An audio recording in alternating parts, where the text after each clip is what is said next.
Fourth module fully base ചെയ്ത് ഫംഗ്ഷനെ വെച്ചിട്ടാണ്. ഫംഗ്ഷൻസ്, പിന്നെ സ്ട്രക്ചർ, യൂണിയന്, റിക്കർഷൻ, ഇങ്ങനെ നാല് മെയിൻ ഇമ്പോർട്ടൻറ്റ് ടോപ്പിക്സുകളാണ് ഉള്ളത്.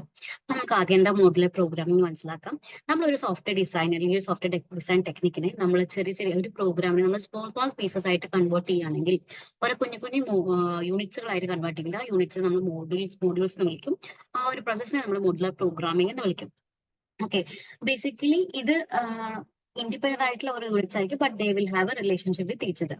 അത് അങ്ങനത്തെയാണ് മോഡുലാർ പ്രോഗ്രാമിംഗ് എന്ന് പറയാം. ഫംഗ്ഷൻ പറയുന്നത് എന്താ? It's A group of statements that together perform A task.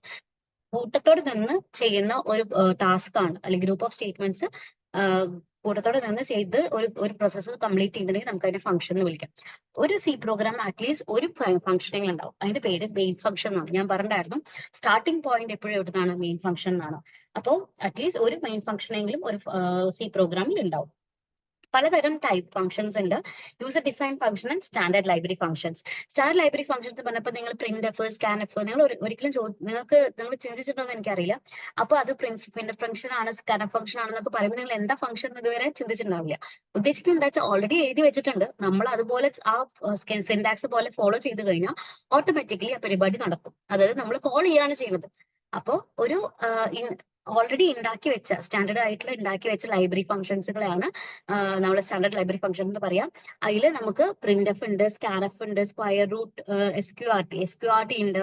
പിന്നെ നമ്മൾ പഠിച്ചില്ലേ inbuilt functions of string, STRLEN, STRCMP, STRCAT, STR LWR, അതൊക്കെ എന്താണ്? ഇൻബിൽറ്റ് ആണ്. ഓൾറെഡി നമ്മൾ ചെയ്താൽ മാത്രം മതി. അത് എന്തിനു വേണ്ടി ചെയ്യണം എന്നുള്ളതൊക്കെ മിഷൻ ഓൾറെഡി കണ്ടുപിടിച്ച് വെച്ചിട്ടുണ്ട്. അതല്ല എന്നുണ്ടെങ്കിൽ നമുക്ക് സ്വന്തമായിട്ട് ഫംഗ്ഷനും ഒരു യൂസർ ഡിഫൈൻഡ് ആയിട്ടുള്ള ഒരു സംഭവമാണ്. ഫംഗ്ഷൻ നമ്മുടെ ബേസിസിൽ നമുക്ക് ഇഷ്ടമുള്ള പോലെ എഴുതണം എന്നുണ്ടെങ്കിൽ അങ്ങനെ ചെയ്യുന്നതാണ് യൂസർ ഡിഫൈൻഡ് ഫംഗ്ഷൻ. പക്ഷെ അങ്ങനെ ചെയ്യുന്ന സമയത്ത് ഒരു കമ്പ്യൂട്ടർ പ്രോഗ്രാമിനെ നമ്മൾ 3 രീതിയിൽ ഡിവൈഡ് ചെയ്യും. ഒന്ന് function prototype, function definition, function call. ഈ ഫംഗ്ഷൻ പ്രോട്ടോടൈപ്പ് നമ്മൾ മിക്കതും അങ്ങനെ അധികം യൂസ് ചെയ്യാറില്ല. ഫംഗ്ഷൻ പ്രോട്ടോടൈപ്പ് പറഞ്ഞാൽ ഫംഗ്ഷൻ ഡിക്ലറേഷൻ ആണ്. ഇപ്പൊ നമ്മൾ വാരിയബിൾ ഡിക്ലെയർ ചെയ്യുന്ന പോലെ ഒരു പ്രോഗ്രാമിന്റെ ഹാഷ് ഇൻക്ലൂഡ് കഴിഞ്ഞ് തൊട്ടടുത്താണ് നമ്മൾ ഫംഗ്ഷൻ ഡിക്ലെയർ ചെയ്യുകയാണെങ്കിൽ ആ പ്രോസസ്സിനെയാണ് എന്ന് പറയാ ഫംഗ്ഷൻ ഡിക്ലറേഷൻ എന്ന് പറയാം. ഫംഗ്ഷൻ കോൾ എന്ന് പറയുന്നത് എപ്പോഴും മെയിൻ ഫംഗ്ഷന്റെ ഉള്ളിലായിരിക്കും ഉണ്ടാവുക. ഫംഗ്ഷൻ കോൾ എന്ന് പറയുന്നത് ആ ഫംഗ്ഷനെ വിളിക്കാനുള്ള ഒരു സ്റ്റാർട്ടിംഗ് പോയിന്റ് ആണ്. അപ്പോൾ ഫംഗ്ഷൻ കോൾ എപ്പോഴും മെയിൻ ഫംഗ്ഷന്റെ ഉള്ളിലായിരിക്കും. ഫംഗ്ഷൻ ഡിക്ലറേഷൻ എപ്പോഴും മെയിൻ ഫംഗ്ഷന്റെ മുകളിലായിരിക്കും. ഇത്രയും കാര്യങ്ങൾ നിങ്ങൾ മനസ്സിലാക്കുക. 3 parts of user defined function ഉണ്ട്. ഒന്ന് ഫംഗ്ഷൻ ഡിക്ലറേഷൻ, ഒന്ന് ഫംഗ്ഷൻ ഡെഫിനിഷൻ, പിന്നെ ഒന്ന് ഫംഗ്ഷൻ കോൾ. ഈ ഫംഗ്ഷൻ ഡിക്ലറേഷൻ അല്ലെങ്കിൽ പ്രോട്ടോടൈപ്പ് എന്ന് പറയുന്നത് കമ്പൽസറി പാർട്ട് അല്ല. നമുക്കത് 2 രീതിക്ക് ചെയ്യാം. ഞാൻ ഡീറ്റെയിൽ ആയിട്ട് അതിലേക്ക് പോകുന്നില്ല. അപ്പൊ അത് പഠിക്കണം, അത് മനസ്സിലാക്കി വെക്കുക. അങ്ങനെ ടൈപ്പ് ഉണ്ട് അല്ലെങ്കിൽ അങ്ങനെ ഒരു ഫംഗ്ഷൻ ഉണ്ട് എന്ന് മനസ്സിലാക്കി വെക്കുക. ഫംഗ്ഷൻ ഡിക്ലറേഷനും ഫംഗ്ഷൻ ഡെഫിനിഷനും ഫംഗ്ഷൻ കോളും ഇല്ലാണ്ട് ഒരു യൂസർ ഡിഫൈൻഡ് ഫംഗ്ഷന് വർക്ക് ചെയ്യാൻ പറ്റില്ല. ഓക്കെ, സോ ഫംഗ്ഷൻ ഡിക്ലറേഷന്റെ ഒരു സിൻടാക്സ് എന്ന് പറയുന്നത്, ഈ പ്രോട്ടോടൈപ്പ് എന്ന് പറയുന്നത്, എന്ത് റിട്ടേൺ ടൈപ്പ് ആണോ ഫംഗ്ഷന്റെ പേര്, പാരാമീറ്റർ ലിസ്റ്റ്. പാരാമീറ്റർ എന്ന് പറയുന്നത് ഇവിടെ ഒരു ഫംഗ്ഷന്റെ ഉള്ളിലേക്ക് പോകുന്ന വാരിയബിൾസിനെയാണ് നമ്മൾ പാരാമീറ്റർ എന്ന് വിളിക്കുന്നത്. അതുപോലെ റിട്ടേൺ ടൈപ്പ് എന്ന് പറഞ്ഞാൽ ആ ഒരു ഫംഗ്ഷൻ ചെയ്ത് കിട്ടുന്ന ആൻസർ എന്ത് ടൈപ്പ് ആണ്, അത് ഇന്റിജർ ആണോ, ഫ്ലോട്ട് ആണോ, ഡബിൾ ആണോ, വോയിഡ് ആണോ എന്നുള്ളത് പറയുന്നതാണ് റിട്ടേൺ ടൈപ്പ് എന്ന് പറയുന്നത്. അപ്പോൾ അത് എൻഡിങ് സെമിക്കോളൻ ചെയ്താൽ നമുക്ക് ഫംഗ്ഷൻ ഡിക്ലറേഷൻ കിട്ടും. ഫംഗ്ഷൻ ഡെഫിനേഷൻ എന്ന് പറഞ്ഞാൽ അത്രയേ ഉള്ളൂ. എന്തിനു വേണ്ടി ആ ഫംഗ്ഷൻ യൂസ് ചെയ്യുന്നു, ഫോർ വാട്ട് പർപ്പസ് നമ്മൾ ആ ഫംഗ്ഷൻ എഴുതുന്നു എന്ന് റെപ്രസെന്റ് ചെയ്യുന്നതാണ് എന്ത്? ഫംഗ്ഷൻ ഡെഫിനിഷൻ എന്ന് പറയുന്നത്. ഫംഗ്ഷൻ ഡെഫിനിഷന്റെ സിൻടാക്സ് ചെറിയൊരു വ്യത്യാസമുണ്ട്. നേരത്തേക്കാൾ return type, function name, parameter list, ബ്രാക്കറ്റ്സിന്റെ ഉള്ളിൽ നമ്മൾ എന്തിനാണ് ചെയ്യുന്നത്, എന്ത് പ്രവൃത്തിയാണ്, എന്ത് ടാസ്ക് ആണ് ചെയ്യുന്നത് വെച്ചാൽ അത് അവിടെ എഴുതി വെച്ചിട്ടുണ്ടാവും. ഇങ്ങനെയാണ് ഫംഗ്ഷൻ ഡെഫിനിഷൻ വർക്ക് ചെയ്യുന്നത്. ഇനി ഫംഗ്ഷൻ കോൾ എന്ന് പറഞ്ഞാൽ അത് ഞാൻ പറഞ്ഞിരുന്നു, മെയിൻ ഫംഗ്ഷൻ ഉള്ളിലാണ് ഉണ്ടാവുക. ഈ മെയിൻ ഫംഗ്ഷൻ കോൾ ഉണ്ടെങ്കിൽ മാത്രമാണ് ഈ ഫംഗ്ഷൻ ഡെഫിനിഷൻ വർക്ക് ചെയ്യുക. ഈവൻ ദോ ഈ ഫംഗ്ഷൻ കോൾ നമ്മുടെ മെയിൻ ഫംഗ്ഷന്റെ മുകളിലാണ് ഫംഗ്ഷൻ ഡെഫിനിഷൻ എന്ന് ഞാൻ പറഞ്ഞിട്ടുണ്ടായിരുന്നു. അപ്പൊ ആ സാധനം അവിടെ ഉണ്ടെങ്കിൽ കൂടി മിഷൻ കമ്പൈലർ അതൊന്നും മൈൻഡ് ചെയ്യില്ല. മെയിൻ ഫംഗ്ഷനിൽ ആ കോൾ നടന്നിട്ടുണ്ടെങ്കിൽ മാത്രമാണ് ഫംഗ്ഷൻ ഡെഫിനിഷനിലേക്ക് തിരിച്ചു പോവുക. അപ്പൊ ഫംഗ്ഷൻ കോളിന്റെ സിൻടാക്സ് എന്താണ്? റിട്ടേൺ ടൈപ്പ് ഒന്നും അങ്ങനെ ഒന്നുമില്ല. നേരെ ഫംഗ്ഷന്റെ പേരും ബ്രാക്കറ്റിൽ പാരാമീറ്റർ ലിസ്റ്റും, ഇത്രയും കാര്യങ്ങളാണ് ഉള്ളത്. സെമിക്കോളനും ഉണ്ട്.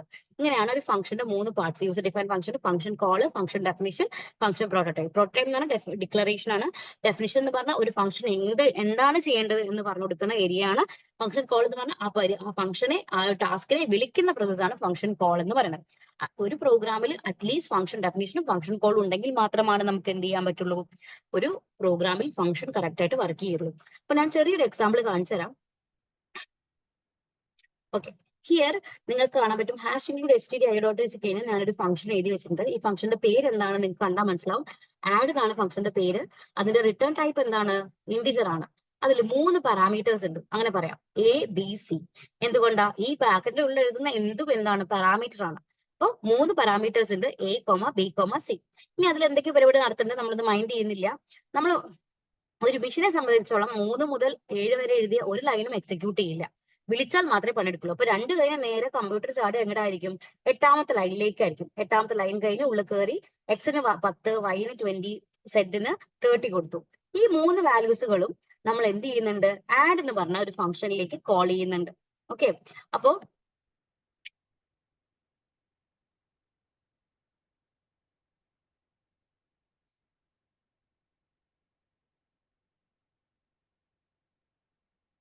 നമുക്ക് 2 രീതിക്ക് ചെയ്യാം. ഒന്ന് ഞാൻ കാണിച്ചു തരാം വിചാരിച്ചാണ്. റിട്ടേൺ ഇല്ലാണ്ട് റിട്ടേൺ ഉണ്ടായിട്ട് നമുക്ക് ചെയ്യാം. അത് രണ്ടും കാണിച്ചു തരാം.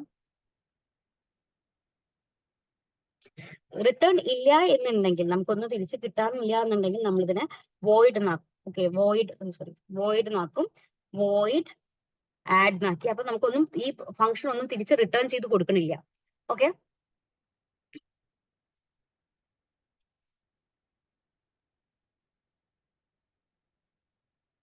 ഈ ഒരു മെത്തേഡ് എന്ന് പറയുന്നത് എന്താണ്, നമ്മുടെ ഫംഗ്ഷൻ ഒന്നും റിട്ടേൺ ചെയ്യില്ല. അതുകൊണ്ട് ഞാൻ വോയിഡ് കൊടുത്തു. അപ്പൊ ഇവിടെ റിട്ടേൺ എന്നുള്ള കീവേഡും ഞാൻ ഇൻക്ലൂഡ് ചെയ്തിട്ടില്ല. വോയിഡിന്റെ ഉള്ളിൽ നമുക്ക് 2 വാല്യൂസ് ഉണ്ട്, a+b+c. അതിന്റെ വാല്യൂ പ്രിന്റ് ചെയ്യുന്നു. ഇവിടെ എന്താണ് ഉണ്ടാവുക, അപ്പൊ ഞാൻ പറഞ്ഞിരുന്നു എങ്ങനെയാണ് വർക്ക് ചെയ്യുക. നമ്മൾ ആദ്യം ഈ മിഷൻ എന്ത് ചെയ്യും, ഫസ്റ്റ് ലൈനിൽ കിടക്കും. ദെൻ സെക്കൻഡ് കാണുമ്പോൾ തന്നെ മനസ്സിലാവും അതൊരു ഫംഗ്ഷൻ ഡെഫിനേഷൻ ആണ്. ഫംഗ്ഷൻ ഡെഫിനേഷൻ ഒരിക്കലും വർക്ക് ചെയ്യില്ല ഫംഗ്ഷൻ കോൾ ഇല്ലാണ്ട്. അപ്പൊ 8ാമത്തെ ലൈനിൽ പോയി, 8ാമത്തെ ലൈൻ കഴിഞ്ഞു, 9ാമത്തെ ലൈനിലേക്ക് എത്തി. 9ാമത്തെ ലൈനിൽ വാല്യൂസ് അസൈൻ ചെയ്തു. അതുപോലെ 10ാമത്തെ ലൈനിൽ പോയി, 10ന്ന് 11ലേക്ക് പോയി. 11ൽ എന്താ നടക്കുന്നത്, ഫംഗ്ഷൻ കോൾ. ഓട്ടോമാറ്റിക്കലി ഇത് 11 എന്ന് പറഞ്ഞ സ്റ്റെപ്പ് നേരെ എങ്ങോട്ടേക്ക് പോകും, 3ാമത്തെ ലൈനിലേക്ക് പോകും. 3ാമത്തെ ലൈനിൽ എന്തുണ്ട്, ഫംഗ്ഷൻ ഡെഫിനിഷൻ. എന്തിനു വേണ്ടിയാണോ ഫംഗ്ഷൻ കോൾ ചെയ്തേ, ആ പരിപാടി നടക്കാൻ പോവാണ്. ഈ കൊടുത്ത 10, 20, 30 ഓട്ടോമാറ്റിക്കലി എവിടെയൊക്കെ സ്റ്റോർ ആവും, എക്സിന്റെ വാല്യൂ എയിലേക്ക്, വൈന്റെ വാല്യൂ ബിയിലേക്ക്, സെഡിന്റെ വാല്യൂ സിയിലേക്ക്. ഇനി നമുക്ക് കിട്ടിയ വാല്യൂ എന്തൊക്കെയാണ്, 10, 20, 30 ആണ്. അപ്പൊ ടോട്ടൽ എത്ര കിട്ടും, ഇപ്പോ സം ഈക്വൽ ടു എന്ന് പറയുമ്പോൾ 60 കിട്ടും. അത് നമുക്ക് പ്രിന്റ് ആവും. 3ന്ന് നമ്മൾ നേരെ ബാക്കി സ്റ്റെപ്പുകൾ ഇൻക്ലൂഡ് ചെയ്ത് പ്രോഗ്രാം ക്ലോസ് ചെയ്യും. ഇതൊന്ന് കാണിച്ചു തരാം. വിത്തൗട്ട് ഒന്നും വോയിഡ് ഒന്നും റിട്ടേൺ ചെയ്യാത്ത കേസാണ്, നിങ്ങൾക്ക് റിസൾട്ട് 60 കിട്ടി. ഇനി ഇത് റിട്ടേൺ ചെയ്യുന്ന കാര്യം വരുമ്പോൾ ചെറിയൊരു വ്യത്യാസം ഉണ്ട്. ഫംഗ്ഷൻ എഴുതുമ്പോൾ ഇവിടെ നമ്മൾ ഇന്റിജറിനോ ഫ്ലോട്ടിനോ ഒക്കെ കൊടുക്കും. ഇവിടെ നമുക്ക് ഈ പ്രിന്റ് സ്റ്റേറ്റ്മെന്റ് ആവശ്യകത ഇല്ല. കാരണം എന്താ, നമുക്കത് വേണ്ട. നമുക്ക് റിട്ടേൺ ചെയ്ത് എവിടേക്കാ കൊടുക്കണേ, എവിടെ നിന്നാണോ വിളിച്ച് അവിടേക്ക് തിരിച്ചു പോകുന്ന പ്രോസസ്സാണ് റിട്ടേൺ എന്ന് പറയുന്നത്. അപ്പൊ ഞാൻ അവിടുന്ന് റിട്ടേൺ ചെയ്യാണ്, കിട്ടിയ സമ്മ് ഞാൻ റിട്ടേൺ ചെയ്യാണ്. ഓക്കെ, ഞാൻ റിട്ടേൺ സം കൊടുത്തു. ഇവിടെ എനിക്ക് ഈ വാല്യൂ, കിട്ടിയ വാല്യൂ എവിടെയെങ്കിലും സ്റ്റോർ ആക്കണം. അതായത് തിരിച്ച് ഈ ഫംഗ്ഷനിൽ നിന്ന് റിട്ടേൺ ചെയ്യുന്ന വാല്യൂ എനിക്ക് എവിടെയെങ്കിലും സ്റ്റോർ ചെയ്യാൻ മാത്രം ഒന്നുമില്ല. അപ്പൊ ഞാൻ എന്ത് ചെയ്യുന്നുണ്ട്, ഇവിടെ RES എന്ന് പറഞ്ഞൊരു വാരിയബിൾ യൂസ് ചെയ്യുന്നുണ്ട്.